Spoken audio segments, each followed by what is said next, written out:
প্রিয় দর্শক, আপনাদের সকলকে এনবিটিভির পর্দায় স্বাগত জানাচ্ছি। এই মুহূর্তে আমার সঙ্গে এনবিটিভির মুখোমুখি হয়েছেন বেঙ্গল ইমাম অ্যাসোসিয়েশনের চেয়ারম্যান ইমাম ইয়াহিয়া। প্রথমে এনবিটিভির পর্দায় আপনাকে স্বাগত জানাচ্ছি। জি, আসসালামু আলাইকুম রহমতুল্লাহ। প্রিয় দর্শক, আমরা আজকে বেশ কিছু বিতর্কিতমূলক প্রশ্ন সোশ্যাল মিডিয়ায় উঠেছে এনার বিরুদ্ধে, সেই সমস্ত প্রশ্ন নিয়ে আলোচনা করব। প্রথমেই আপনাকে একটা কথা বলবো, আজকের দিনে সোশ্যাল মিডিয়ায় কেউ বলছেন আপনি একজন ইমাম সাহেব, কেউ বলছে আপনি ইমামই নয়, আবার কেউ বলছেন তৃণমূলের দালাল। আসলে আপনি কোনটি? বিষয়টা একেবারে ইররিলেভেন্ট, এই প্রশ্নের জবাব দেওয়ার কোনো মানে হয় না। নেক্সট কোশ্চেন থাকলে আপনি প্রশ্ন করতে পারেন। আমরা দেখেছি যে বেশ কয়েকদিন আগে আপনি একটা প্রেস কনফারেন্স করেছেন এবং সেখানে আপনি বলেছেন অল ইন্ডিয়া মজলিসে ইত্তেহাদুল মুসলিমিন বা হায়দ্রাবাদের মিম কিংবা গুজরাটি দলদের প্রয়োজন নেই, বাংলা বাঙালিরা চালাবে। ওয়াইসির নাম বা মিমের নাম নিয়ে আপনি কি বোঝাতে চাইছেন? দেখুন, আমি সেদিনকে প্রেস কনফারেন্সে কি বলেছি সেটা পুরোপুরি অলরেডি প্রেসের কাছে রিলিজ হয়ে গেছে। প্রেস রিলিজ নিশ্চয়ই আপনারা পেয়েছেন। তো আমাদের অফিসিয়াল স্টেটমেন্ট সেখানে খুব পরিষ্কার আছে। নতুন করে আলাদা করে কিছু বলার প্রয়োজন আছে মনে হয় কি আদৌ? আপনি কি মনে করেন মিম সাম্প্রদায়িক দল? অ্যাবসলিউটলি আমি এরকম কোনো মন্তব্য করিনি, সুতরাং সেই প্রশ্নের জবাব দেওয়ার দায় আমার নেই। আসাদুদ্দিন ওয়াইসি কলকাতায় এলেন এবং আব্বাস সিদ্দিকীর সঙ্গে দেখা করলেন এবং সেখানে বললেন যে আমি এখানে কিছু করব না, আপনার উপরে দায়বদ্ধতা দিয়ে গেলাম, আপনি সামনে যান, আপনাকে এগিয়ে দিয়ে আমরা কাজ করব। তাহলে ওয়াইসি তো বলছে বাঙালির উপর নির্ভর করে তার সাংগঠনিক দলকে প্রজেক্ট করছে সেক্ষেত্রে, এবং আব্বাস সিদ্দিকী নিজেও নতুন দল ঘোষণা করবেন বলেছেন। সেক্ষেত্রে একজন বাঙালি তো নেতৃত্ব দিতে আসছেন, সেক্ষেত্রে আপনাদের অবস্থান কি? বিষয়টা সম্পূর্ণভাবেই আসাদুদ্দিন ওয়াইসি বা মিমের সুপ্রিমোর সঙ্গে আব্বাস সিদ্দিকীর সঙ্গে তাদের ইন্টারনাল বিষয়। তারা কেন এসছেন, কি কথা বলেছেন, তারা কি সিদ্ধান্ত নিচ্ছেন, সেটা সম্পূর্ণভাবে তাদের দুজনের সিদ্ধান্তের উপর নির্ভর করে। তৃতীয় ব্যক্তি হিসেবে তাদের সিদ্ধান্তের ব্যাপারে আমার কোনো কিছু বলার রাইটস নেই, আমি কিছু বলতেও পারি না। আপনারা যে বলছেন যে আমরা বাঙালিদের নিয়ে প্রয়োজনে বাংলায় নতুন দল তৈরি করব, তো বাংলায় অলরেডি তো দল আছে, তৃণমূল আছে, সিপিএম আছে, তাহলে নতুন করে দল করার ভাবনা কেন? আমরা বলেছি প্রয়োজন পড়লে, যদি পরিস্থিতি সেরকম কোনো প্রয়োজন তৈরি করে তখন বিষয়টাকে সম্পর্কে নিশ্চয়ই জানাবো আপনাদের। আমরা একবারও বলিনি যে আজকেই করছি। আমরা পরিষ্কার করে জানিয়েছি যদি প্রয়োজন পড়ে, যদি সেরকম কোনো পরিস্থিতির সৃষ্টি হয় যে বাঙালি সত্তার জন্যে, বাঙালি সত্তাকে, বাঙালির সংস্কৃতিকে, বাঙালির ভাষাকে টিকিয়ে রাখার জন্যে, বাঙালি জাতিসত্তাকে বাঁচিয়ে রাখার জন্যে কোনো প্রয়োজন যদি কখনো হয়, তখন বিষয়টাকে নিয়ে নিশ্চয়ই ভাববো, এতে কোনো সন্দেহ নেই। কিন্তু এখনই সেটা বলিনি আমরা যে এখনই ভাবছি। আমরা বলেছি প্রয়োজন পড়লে ভাববো। দেখা যাক ভবিষ্যতে যদি কোনো প্রয়োজন আসে সেরকম নিশ্চয়ই জানাবো আপনাকে। বাঙালি সংখ্যালঘু যুবকরা তারা মনে করছেন যে আপনারা এতদিন তৈরি করতে পারেননি, কিন্তু সেজন্যই তারা হায়দ্রাবাদের ওয়াইসি কিংবা আব্বাসের দিকে ঝুঁকছেন, সেখানে আপনি কি বলবেন? আপনার প্রশ্নটার মধ্যেই ভুল আছে। বাঙালি সংখ্যালঘু যুবক বলে কিছু আমি জানি না। ভারতবর্ষে সংখ্যাগুরু হিসেবে অমুসলিমদের একটা বড় অংশকে ধরা হয়, মুসলিমদেরকে সংখ্যালঘু হিসেবে ধরা হয়। বাঙালি সংখ্যালঘু যুবক এরকম আমার খুব পরিষ্কার জানা নেই। এক হতে পারে আপনি বলতে পারেন বাঙালি মুসলিম যুবকেরা, সেটা তারা কি বলেছেন আপনার কাছ থেকে এখনও জানি না। শুধু আপনার কাছে প্রশ্নটা এসছে, কারণ আমার কাছে এখনও পর্যন্ত কোনো প্রশ্ন আসেনি এই ধরনের, সুতরাং এ ব্যাপারে কোনো কমেন্ট করার মতো জায়গাতে নেই আমি।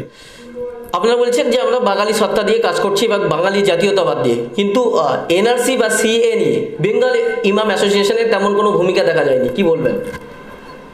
এখন বেঙ্গল ইমাম অ্যাসোসিয়েশনের আলাদা করে প্রয়োজন এই কারণে পড়েনি, পশ্চিমবঙ্গের আপামর সাধারণ মানুষ, হিন্দু মুসলমান এবং গোটা ভারতবর্ষের বিশাল সংখ্যক মানুষ অলরেডি এনআরসির বিরোধিতা করেছে, এনপিআরের বিরোধিতা করেছে, সিএএ 2019-এর চরম বিরোধিতা করেছে। সেগুলোকে নিয়ে অলরেডি বিভিন্ন মামলাও হয়েছে। সুতরাং আলাদা করে বেঙ্গল ইমাম অ্যাসোসিয়েশনকে মুখ দেখাতে হবে বা ব্যানার নিয়ে গিয়ে আন্দোলনে সামিল হতে হবে জরুরত হয়নি, প্রয়োজন হয়নি। যদি প্রয়োজন পড়তো তো নিশ্চয়ই আমরা এগোতাম। এখন পর্যন্ত সেই প্রয়োজন হয়নি। যদি ভবিষ্যতে প্রশ্ন আসে তখন নিশ্চয়ই আমরা এই বিষয়টাকে নিয়ে ভাববো। এটা আমাদের সকলের অস্তিত্বের প্রশ্ন। যত দিন যাচ্ছে স্বাধীনতার পর থেকে তত মুসলিমদের সংরক্ষণ বিভিন্ন সরকারি চাকরিতে, বিভিন্ন সরকারি জায়গায়, সেখানে যত দিন যাচ্ছে কমছে, চাকরির শতাংশ অনেক কমে। এই মুহূর্তে 1 থেকে 2% মধ্যে সংরক্ষণ রয়েছে।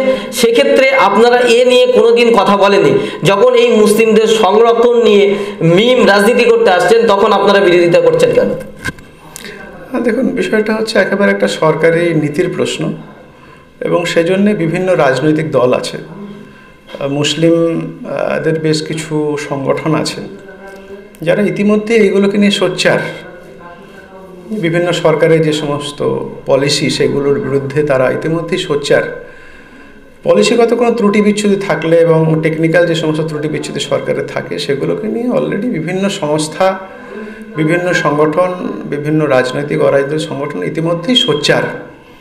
সুতরাং আমরা আলাদা করে যদি না বলি, তার মানেই বিষয়টা এড়িয়ে গেছে সমাজের দৃষ্টি থেকে বা সরকারের নজর থেকে, আমার মনে হয় না। সুতরাং যদি কখনো এই ধরনের প্রয়োজন আসতো আমাদের কাছে যদি কখনো কেউ এই ধরনের দাবি নিয়ে আসতো যে ইমাম অ্যাসোসিয়েশন থেকে এই বিষয়টাকে নিয়ে আন্দোলন করা জরুরি, তখন আমরা নিশ্চয়ই করতাম। বিষয়টাকে কখনো প্রয়োজন হয়নি, মনে হয়নি, এই জন্য আসেনি আমাদের কাছে। কারণ আমাদেরকে তারা মনে করেছেন হয়তো যে আমরা এই বিষয়টাকে নিয়ে আলাদা করে করার দরকার নেই, তারাই যথেষ্ট।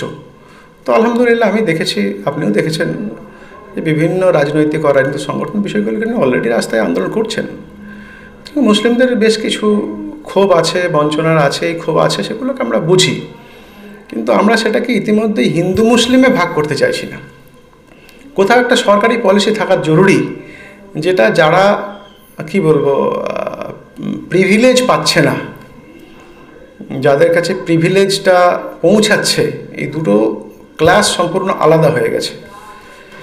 সেদিক থেকে দেখতে গেলে সবচেয়ে নিম্ন জায়গায় তো আমরা রয়েছি।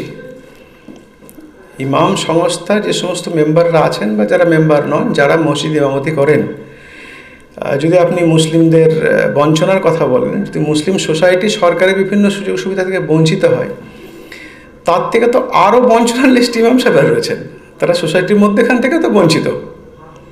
ধরুন, কার বিরুদ্ধে কোথায় কি অভিযোগ করি বলেন? সরকারি স্কিম পাওয়া উচিত। মুসলমানদের ডেমোগ্রাফি, মুসলিমদের বলবো না, বেঙ্গলের ডেমোগ্রাফি অনুযায়ী সমস্ত সবার সুযোগ সুবিধা পাওয়া উচিত, যেটা আমরা দেখেছি স্বাধীনতার আগে ফজলুল হক সাহেবের প্রধানমন্ত্রিত্বের সময়। ডেমোগ্রাফি অনুযায়ী প্রত্যেক এলাকার উন্নয়ন ঘটত, কিন্তু দুর্ভাগ্যক্রমে স্বাধীনতার পর থেকে সেটা আস্তে আস্তে কমে গেছে। এটা আবার ফিরে আসা উচিত, এবং সেটা একমাত্র বাঙালিরা যদি নিজেরাই লড়াইটা করে তাহলেই বোধহয় সেটা সম্ভব। নাহলে এইভাবে হিন্দু মুসলিম দিয়ে আমরা খুব বেশি দূর এগোতে পারবো না। তবে আন্দোলনটা যারা করছেন তাদেরকে সহমর্মিতা রয়েছে, নিশ্চয়ই দরকার আছে। অনেকের দাবি যে আপনি যে যতটুকু সময় যে কনফারেন্স করছেন যে মিমের বিরুদ্ধে, সেটা যদি না করে যখন আপনাদের চোখের সামনে চুচুড়িয়া মাদ্রাসা এবং মসজিদ বন্ধ হয়ে গেল, একজন ইমাম সংগঠনের লিডার হিসাবে আপনাদের দায়িত্ব ছিল সেটা নিয়ে প্রেস কনফারেন্স করা, অথচ যে মসজিদ এবং মাদ্রাসা বাঁচানোর জন্য যারা রাজনীতি করতে আসছেন আপনারা তাদেরই বিরোধিতা করছেন। কি বলবেন আপনি?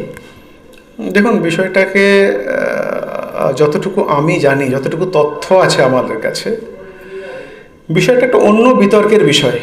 আমার মনে হয় এখানে সে বিষয়টা আলোচনার নয়, এবং আমি বিষয়টা এক্ষুনি এখানে উত্তর দিতেও চাইছি না, কারণ বিষয়টার সম্পর্কে তথ্যটা আমি খানিকটা জানি।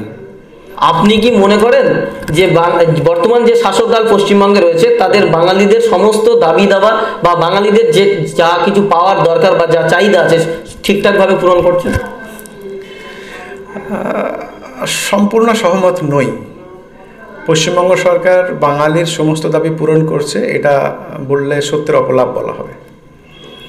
কারণ আমরা বেশ কিছু পদক্ষেপ দেখেছি বর্তমান সরকারের, যেগুলো বাঙালিকে খুশি করতে পারেনি। বাঙালি হিসেবে বলছি, বাঙালি মুসলিম, বাঙালি হিন্দু হিসেবে নয়, বাঙালি হিসেবে বলছি, বেশ কিছু পদক্ষেপ যেগুলো বাঙালি হিসেবে সন্তুষ্ট হওয়ার মতো নয়।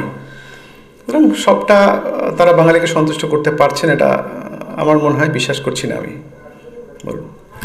একেবারে শেষ প্রশ্ন আপনার কাছ থেকে জানতে চাইবো যে আপনার বিরুদ্ধে অভিযোগ হচ্ছে যে আপনি তৃণমূলকে বাঁচানোর জন্য বা তৃণমূলের সরাসরি আপনার বিরুদ্ধে অভিযোগ উঠছে যে আপনি তৃণমূলের দালালি করার জন্য মিমের বিরোধিতা করছেন, এবং এই জন্যই মূলত প্রেস কনফারেন্সটা করেছেন। কি বলবেন? যারা অভিযোগ করেছেন উত্তরটা তারাই জানেন ভালো, আমার তো জানা নেই ভাই। আমি বা আমরা কারো দালালি করছি আমাদের জানা নেই। যারা অভিযোগ করছেন তারাই বলতে পারবেন। আমার মনে হয় উত্তরটা আপনি তাদেরকে জিজ্ঞেস করুন, আমার সত্যি জানা নেই। ধন্যবাদ। প্রিয় দর্শক, এখানে এই পর্যন্ত। পরবর্তী খবরের আপডেট পেতে আমাদের সঙ্গে থাকুন। সকলে ভালো থাকবেন, সুস্থ থাকবেন। এসআর ইউনিকম, এখানে সহজ কিস্তিতে নামি দামি কোম্পানির মোবাইল সুলভ মূল্যে পাওয়া যায় এবং বিভিন্ন কোম্পানির fridge, mixer machine, AC, LED TV, home theatre ও বিভিন্ন ইলেকট্রনিক দ্রব্য সুলভ মূল্যে বিক্রয় করা হয়। ঠিকানা চিনিপুকুর রোড, কাশীপুর, দক্ষিণ 24 পরগনা। বিস্তারিত জানতে কল করুন 9153200300 নাম্বারে।